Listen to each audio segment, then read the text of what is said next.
We are now live. So it's been a minute since I've done these video podcasts, just because there has not been much time, and I'm running on literally 5 hours of sleep, which is better than nothing. Also, with progress with a lot of these AI tools, looks like now AI can generate podcasts automatically. It can mimic your voice and you can automate the whole process. So, I was kind of thinking, what's the point of me doing this? But it still needs that motivation and trigger point of what to talk about, right? So hopefully, these kind of podcast forms don't completely go obsolete. So today, without further ado, I wanted to dedicate this episode to a book that was written by Sigmund Freud in 1930 called Civilization and Its Discontents. Now, I have not read the entire book, admittedly. I did read the Cliff Notes, um, and I have been, for sheer fun, exploring some of these ideas and concepts, especially exposed from my favorite podcast called Psyche, which I think is an Apple Podcast and Spotify and YouTube as well. But I'm going to talk about the premise of this book and go into more of a theme of civilization discontent and the AI mirror, which is a lot more relatable to all of us humans in 21st century and 2026 era.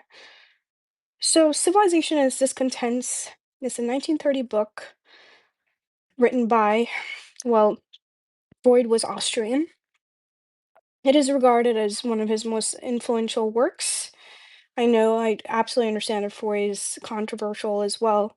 Um, Freud wrote the book during his exile from Vienna in the interwar period. So central to the text is Freud's duality between eros, the life drive, promoting unity and creativity, and thanatos, how do you say that? The death drive, fostering destruction and aggression. Civilization, he suggested, depends on balancing these opposing forces, but this balance inevitably curtails individual freedom and pleasure, creating internal psychological conflict. So, the influence and legacy of this is that it profoundly shaped 20th century thought, influencing philosophers and theorists.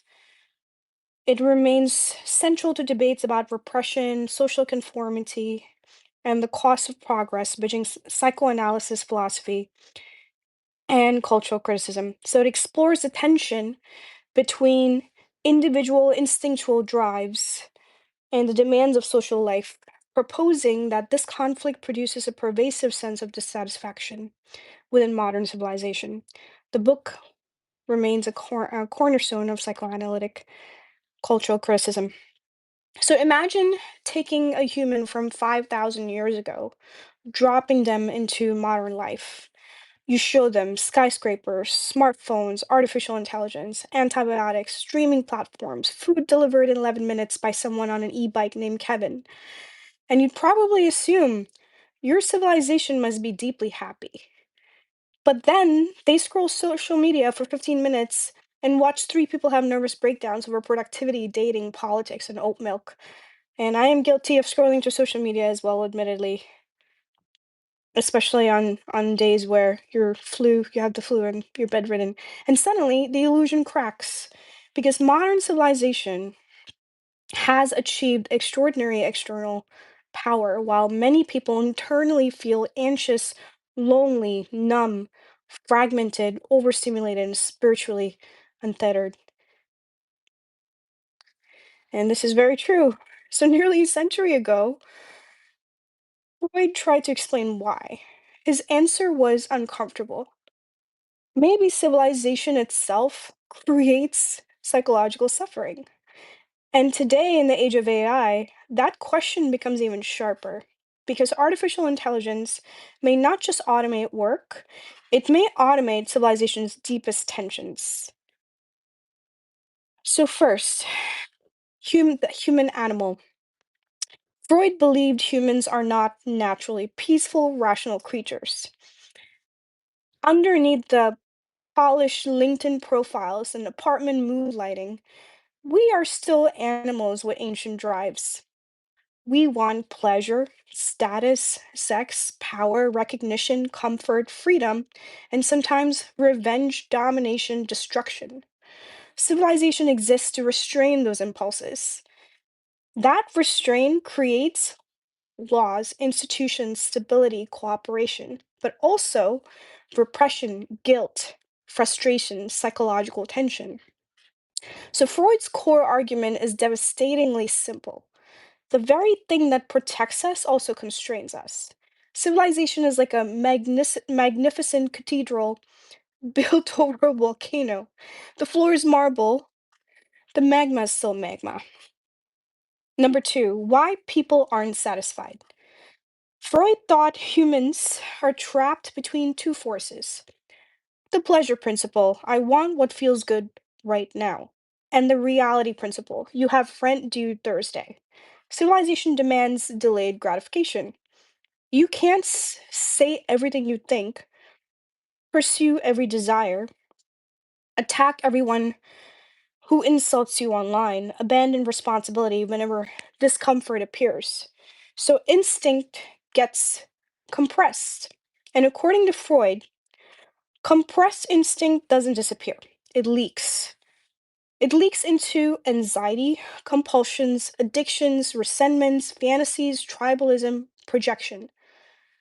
Modern society often feels emotionally strange because people are highly controlled externally, but internally overloaded, like pressure cookers with Wi Fi. Segment number three, enter AI. Now, here's where things become fascinating. AI enters civilization almost like a mirror held up to human psychology.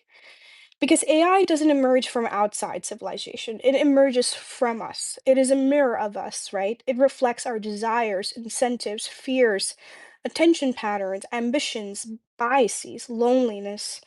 In many ways, AI is civilization externalizing parts of the human mind. Search engines became external memory. Social media became externalized status competition. Recommendation algorithms became industrialized desire prediction. And generative AI may become external cognition, external creativity, external companionship, external identity construction. We are slowly building psychic prosthetics, digital extensions of thought itself. Segment number four, AI and the pleasure principle. Freud argued civilization requires frustration. You cannot instantly satisfy every impulse, but modern technology increasingly reduces friction, and AI may reduce it even further. Need validation? AI gives it instantly. Need entertainment? Infinite stream. Need emotional reassurance? Instant conversation. And I'm guilty of this, actually. I've been definitely getting a lot of feedback from my LLMs. Need stimulation? Endless novelty generation. Need help writing, thinking, planning, flirting, creating, reflecting? AI arrives like a cognitive genie. But Freud might ask, what happens to the psyche when fewer desires encounter resistance? Because struggle doesn't merely frustrate humans, it also structures humans. A muscle without restraint, without resistance, atrophies. A civilization without friction may become psychologically soft, restless, or perpetually unsatisfied. Like consuming dessert for every meal until sweetness itself becomes invisible. Number five, the attention economy as instinct engineering. Freud believed civilization restrains instinct, but modern digital systems often monetize instinct. That's a major shift. Social platforms learn that outrage captures attention, envy increases engagement, sexuality drives clicks, tribal conflict keeps people scrolling.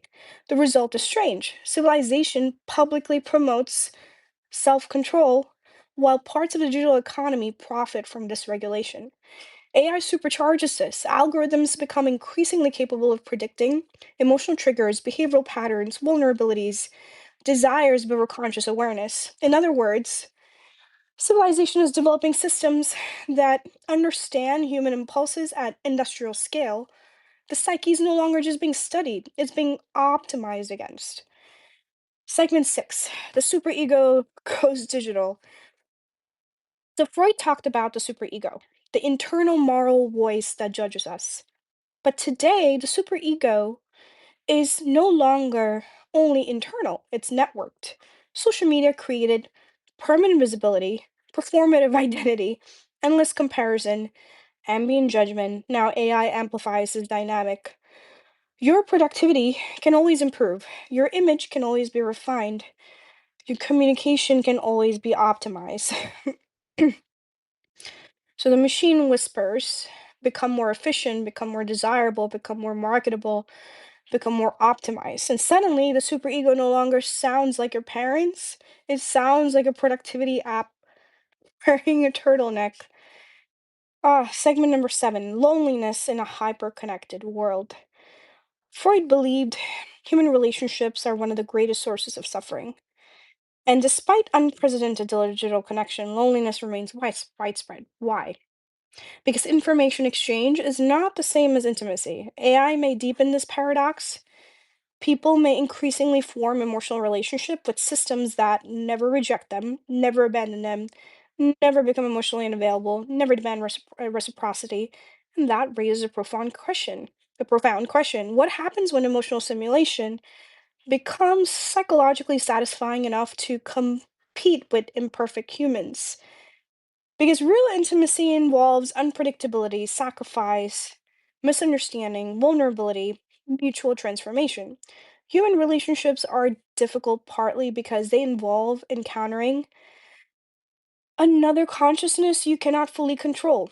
AI relationships may feel safer, but safety and depth are not always the same thing. Hence, all of these relationships with, I suppose, um, AI partner. That is something that I'm slowly seeing more posts about people having a relationship, I guess essentially with a model or just this very well performing, well responding, efficient artificial partner that probably is better than a human considering we are volatile and stable and rational. So that is definitely a real thing, which is concerning, but also considering how shitty of a culture that we have created and that we're just birthing human beings that have no consideration for others, that are avoidant. One cannot turn away a perfect AI partner. Segment 8, the future of discontent. Freud argued civilization can never fully eliminate suffering. AI won't erase that tension. It may actually intensify it. Because the more powerful our tools become, the more visible our psychological contradictions become. We want freedom and security, individuality and belonging, stimulation and peace, optimization and meaning, infinite choice and emotional stability simultaneously. That's the dream. AI magnifies human capability, but it also magnifies unresolved human nature. A civilization with godlike tools and emotionally unintegrated humans becomes volatile. The ancient Greeks feared giving fire to humans. We're now handing ourselves synthetic cognition. Different century, same nervous system. Maybe Freud's deepest insight was this: human beings are not problems to be solved, we are tensions to be managed. Civilization is not a final destination. It's an ongoing negotiation between instinct and order, freedom and restraint, desire and responsibility. And AI enters the story not as a separate force, but as an amplifier of whatever already exists inside us. Which means the real question may not be, will AI save civilization? But what parts of human nature will civilization choose to amplify through AI? Because every technology eventually becomes a mirror. And mirrors don't merely reflect civilization. Sometimes they reveal the cracks running underneath it. And that will slowly emerge. All right, thank you for tuning in into this episode, and I will make sure to also publish this on Instagram. And stay tuned for my next episode. And if you are interested in getting coaching from me, you can send me a DM on Instagram, on Substack, reach out to me. Or if you just want to say hi, or you want to dissect these ideas further, or you want to attend um, one of the salon communities that I'm part of called Creative Life Salon, and we meet in the city once a month. If you'd like to join us, also reach out to me, and hope you have a great day.